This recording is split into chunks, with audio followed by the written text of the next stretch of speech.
Welcome to Real Bear Reviews, your paradise for movie lovers.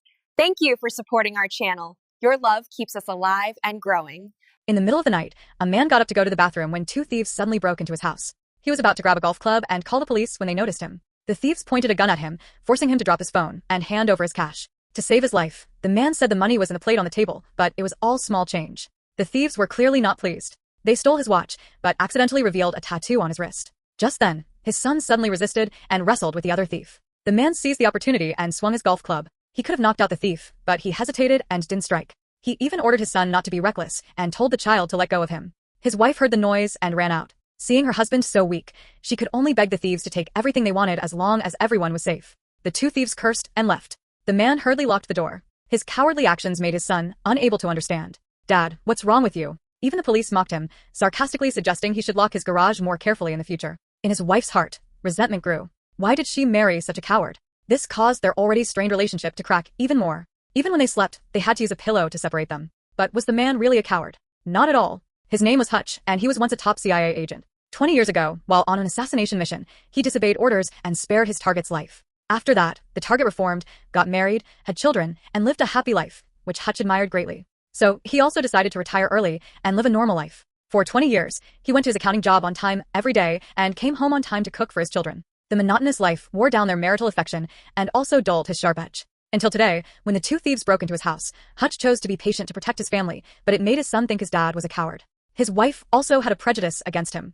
Only his little daughter still loved her dad and never forgot to hug him whenever she went out. Hutch silently endured everything. After his family left, he angrily threw away his unfinished breakfast. His neighbor heard that his house was broken into and boastfully said it was a good thing the thieves didn't come to his house, otherwise had show them. His brother-in-law, who was a security guard at the same company as Hutch, scornfully gave him a gun and told him to protect his sister and nephew. Hutch took the gun and casually put it in a cookie box in the refrigerator. Facing countless doubts and mockery, Hutch didn't care. He was just protecting his family in his own way. Back at the office, he locked the door, opened a secret walkie-talkie in the cabinet, and the voice of his contact, who was also retired like him, rang out. Last night's events spread very quickly. The contact wanted to know what happened. Hutch said the thieves were a man and a woman in their 30s. The woman was holding an old gun that hadn't been fired in a long time, and the chamber was empty. That was why he didn't make a move. Although his family was safe, this incident plunged Hutch into endless sorrow. The latent violence within him was about to erupt. In the evening, when he returned home, his daughter said her cat bracelet was missing. She had left it in the plate with a small change, so the thieves must have taken it. His daughter was Hutch's beloved. He couldn't take it anymore, so he went out to a nursing home to find his father. From a box, he took out his father's expired ID, a stack of cash, and a handgun. Seeing his son regain his composure, a light flashed in the old man's eyes. Hutch went to every tattoo parlor to find the person with a bird tattoo on their wrist. Several parlors said they had never seen it. He continued to ask people one by one. The owner of this tattoo parlor seemed to have a background. The old soldier next to him was even more sharp-eyed. The tattoo parlor owner squinted and recognized the expired ID. Furthermore, the photo on it wasn't Hutch. He thought to himself that he had met a troublemaker today, and he raised his steel fist. The two muscular guys behind him were also itching for a fight. Hutch calmly took out the cash and said he just wanted to find someone and didn't want to cause trouble. The old soldier saw the playing card tattoo on his wrist and immediately said respectfully, "Thank you for your service to the country. You're a former comrade." The old soldier locked the front door and closed the iron window. The tattoo parlor owner immediately understood that the person in front of him was not someone they could offend. "How can I help you?" "I'm looking for this person." Following the clues, Hutch found the thieves' house. They were a Mexican immigrant couple. Hutch didn't say much and directly used the butt of the gun to hit the man on the head, demanding they return the watch and the cat bracelet. The woman hurriedly returned the watch, but they really had never seen the bracelet. Hutch was angry. It seemed he had to teach them a lesson. He pushed the man down and loaded his gun. Just then, a child's cry came from the next room. Hutch opened the door and saw that the couple's child had a congenital disease. They were stealing just to treat their child's illness.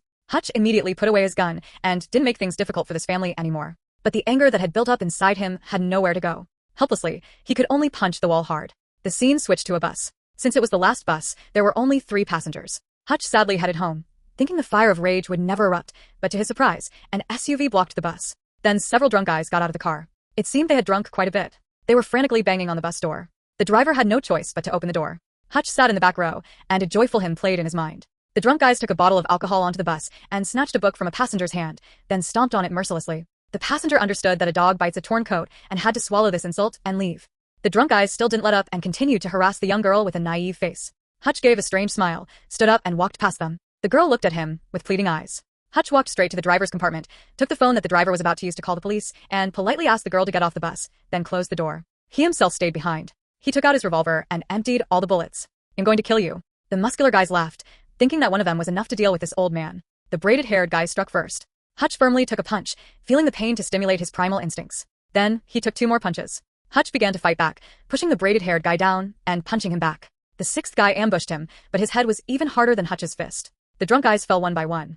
Their accomplices pulled out knives and suddenly stabbed him in the arm. He endured the pain and retaliated with a punch. The drunken men played dirty and ganged up on him. One person was no match for many, so Hutch was kicked away, but the drunk guys weren't much better off. Some had black eyes, others had bruised faces. However, that was just the warm-up. He wrapped his watch around his hand and pulled the knife out of his flesh. The real fight was about to begin. Hutch was like a wild beast escaping its cage, attacking the drunk guys frantically. Seeing they were about to lose, the drunk guys quickly hugged him. 4 of them combined their strength to throw him out of the bus. They were groaning nonstop, some missing teeth, others with broken noses. Hutch stood up again, stumbled back to the bus and cut the seatbelt. He tied it to the girl's arm, and she took the opportunity to get off the bus. He revealed a fierce expression as if he wanted to eat the drunk guys alive. "You're all doomed." They rushed at him, and Hutch accepted the challenge. He fought all around, beating them badly. One guy tried to ambush him with a gun, but Hutch didn't flinch. He directly broke the handrail, knocked his weapon away, and repeatedly attacked the guy's head. The thug fell to the ground, gasping for air. It seemed his windpipe had been crushed. Hutch didn't want to kill him. After all, their crime wasn't punishable by death. So, he picked up a soft drink bottle from the ground, used a knife to make a cut in the thug's throat, and inserted a straw to help him breathe.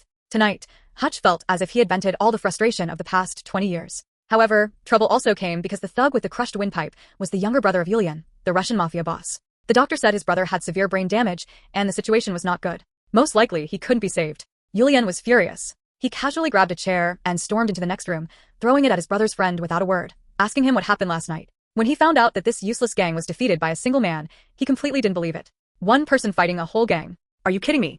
Yulian went into a rage again, hitting the henchman's legs with the chair repeatedly. He knew his brother was spoiled, but you can't choose your family. He had to take revenge for his brother. The braided-haired guy found the man's bus card, which was still stained with blood. After last night's exercise, Hutch's mood was much better. His son asked where the wound on his face came from, but Hutch didn't explain. Other people are in a much worse state. His father praised him, saying he was very brave last night. His son was puzzled, thinking, did my dad eat the wrong medicine today? Just then the phone rang. His contact called. You've caused big trouble. Among the people he beat last night, one was Yulian's younger brother. The call lasted more than 30 seconds and could be traced. The contact told Hutch to go meet a barber. He would tell him who Yulian was. At first, Hutch didn't pay much attention and still went to work as usual. But all day long, he was absent-minded. In the afternoon, the contact continued to text him, urging him to go see the barber. After you meet him, you'll thank me. Hutch had no choice but to go to a barbershop. It was a place for secret agents to exchange intelligence. The barber handed him a folder. The document showed that Yulian was a dangerous person with a lot of resources, a typical sociopath and a big villain. In addition, he was in charge of the Russian mafia's hundreds of millions of dollars in liquid funds. It seemed like a good job.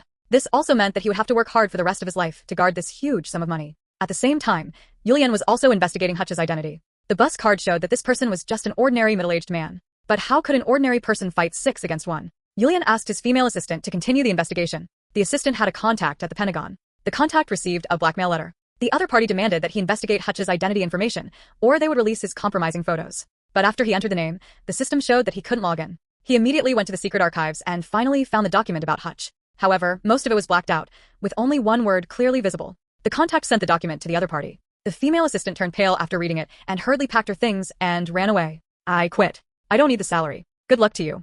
Yulian realized that this person was no ordinary man, so he ordered his henchmen to make the first move, arrogantly saying they had to capture him alive. In the evening, Hutch's family was enjoying delicious lasagna when they suddenly noticed several cars parked across the street. A premonition told him that the enemy was right in front of him. Hutch hurriedly took his family down to the basement, told his wife not to call the police, and closed the door to confront the assassins. The fully armed assassins approached. Hutch turned off the circuit breaker, and the house was plunged into darkness. The assassins all turned on their flashlights, fired a shot at the lock, and broke down the door. Their coordinated tactics showed they were very professional. However, their target was even more professional.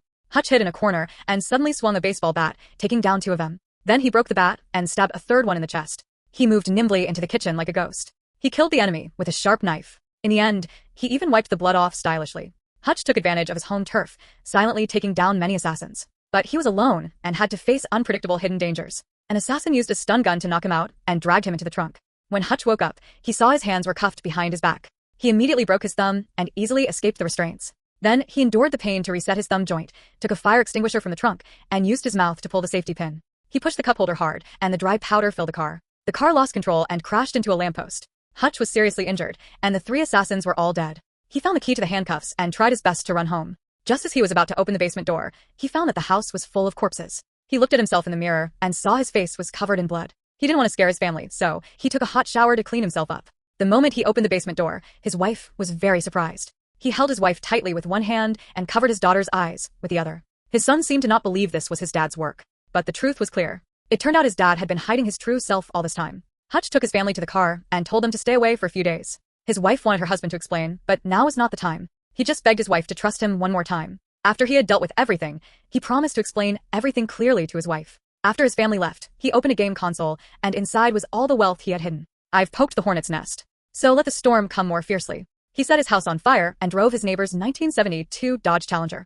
The 9-liter V8 engine was truly a ground plane. He called his father. "The war has escalated. The Mafia might come looking for you." He told his father to be careful. However, his worries were unnecessary because the old man was no pushover. Before long, 2 assassins snuck into the nursing home, but they came to die. The assassin raised his golden desert eagle. The old man suddenly opened his eyes, and with lightning speed, he blocked the firing pin and used his hand to get the safety latch at an extremely fast speed. Then he pulled out his shotgun and dealt with them one by one. The caregiver hurriedly ran into the room, but from her perspective, the old man was just watching an action movie. He covered the assassin's mouth with one hand and held the TV remote with the other. As expected, old Ginger is spicier. Since the father was so formidable, the son naturally wasn't bad either. Hutch used a few dozen gold bars to buy a construction materials company, preparing for the upcoming battle. He prepared ammunition, stuffed nails into glass bottles, adjusted booby traps, dug holes to bury grenades, and filled the office with guns and ammunition. Then he took a barrel of gasoline and went into the Mafia's lair alone. It could be said that he was an unstoppable force. In just a moment, the Mafia assassins were all killed. He poured gasoline into the fire extinguishing pipes and activated the fire alarm so that the gasoline would fill the vault. This is what I call raining down justice. Then he lit the fire. $100 million turned to ash in the blink of an eye. The scene switched to a nightclub. Yulian was singing on stage. Hutch calmly ate steak in the audience. Yulian walked up to him. "You dare to come to my territory alone." Yulian was very impressed with his opponent's courage. But Hutch was not reckless. In fact, he was well prepared. On the table was a directional mine with enough power to level this place. Hutch made a request. He wanted to talk to Yulian alone. Yulian ordered his henchmen to disperse. The 2 reckless men faced each other and talked. Hutch frankly said that all the assassins he sent were dead. Not only that, he also burned all the Mafia's slush funds. According to what Hutch knew, Yulian also wanted to get rid of that mess. Now, the opportunity had come. They could stop fighting and each live their own lives. From now on, they would not interfere with each other, or they could fight to the death tonight. Hutch gave a warning. He would wait for Yulian's decision outside. However, Yulian was a boss. How could he let someone challenge him like this? How could he save face in the future? Hutch calmly carried the mine and walked through the crowd, then got in his car and waited for the news. He prayed that Yulian would stop. That way, his henchmen would be spared. It was clear that Yulian had made the wrong choice. The latent instinct within him erupted. Hutch slammed the gas pedal, turned the car around, and drove into the oncoming lane, meeting Yulian head-on. The 2 looked at each other with murderous intent. The Great War was about to break out. After a breathtaking chase, Hutch successfully lured the enemy to the construction materials company. Yulian fired his submachine gun. The bullet went through Hutch's shoulder, and he fell to the ground. The enemy continued to shoot. If nothing unexpected happened, he would be shot full of holes. But just then, the glass on the upper floor shattered, and a dark gun barrel appeared in the window. The contact, Mr. Harry, came to the rescue. The M24 sniper rifle with an 8x scope provided cover. Each shot killed 1 person. At the same time, the old man also appeared with a handgun. Father and son fight together. Under the powerful fire cover, the 2 safely entered the factory. The old man cursed, "Damn it, I missed the days when bullets flew. Tonight I'm going to have a real fight." The father and son split up to attack, catching the enemy by surprise. Hutch pressed the button of the press, crushing the grenade. The assassin leader died a tragic death. Harry used his sniper rifle on the stairs to kill another person at close range. When the enemy rushed over, they accidentally stepped on a trap. The remaining 3 were thrown up, stunned, and fell head over heels. Harry was like a heavenly soldier descending to Earth. 1 bullet went through 2 people. Who cares if it's scientific or not as long as it works? The last one was wrapped tightly in a steel wire. Harry used a nail gun, and the assassin flew out of the window, making a perfect transition. The old man's shooting was still good. He moved and shot with great accuracy. The sound of gunfire echoed, and the enemies fell one by one. Hutch fought and retreated into a room, which seemed hopeless, but was actually an open secret. Behind the door was a secret organization. He waited for the enemies to all come in, then decisively lit the fuse for a chain reaction. How awesome! Finally, the 3 reunited. The slow-motion images combined with the gentle background music created a romance exclusive to men. The assassins were all eliminated, with only Yulian left. This guy could be a local king not only because of luck, but also because of his notorious ruthlessness. With just 1 submachine gun, he almost turned the tide, but he forgot the law that villains must die. The 3 of them were out of ammunition and could only hide behind the machinery. The situation was critical. Hutch took out the last directional mine. He decided to risk his life to win. He stuck the mine to a piece of tempered glass, held the glass as a shield, and rushed straight at Yulian, with the grenade pin in his mouth. Yulian was determined to die. Hutch had the protagonist's halo, and was only slightly injured after the battle. The 3 of them couldn't help but sigh. "This time we went a little too far, but we have to admit it was spectacular." For people who have been retired for so long, to be able to have such a beautiful counterattack in life, it was worth it. Hutch let the two of them retreat first while he stayed behind to clean up the battlefield. The FBI took him in for questioning. The investigator asked him, "Who are you?" Hutch silently lit a cigarette. He said, "I'm just an ordinary person." Just then, the two investigators received a phone call. The atmosphere became tense. After half a minute of silence, the investigators hung up one by one. This ordinary person had an extraordinary background, not someone they could afford to offend. The movie ends here. The value of a movie lies in its reputation, and the value of a movie review lies in its feelings. Today's story ends here. Thank you all for watching. What do you think of this movie? Please leave a comment below.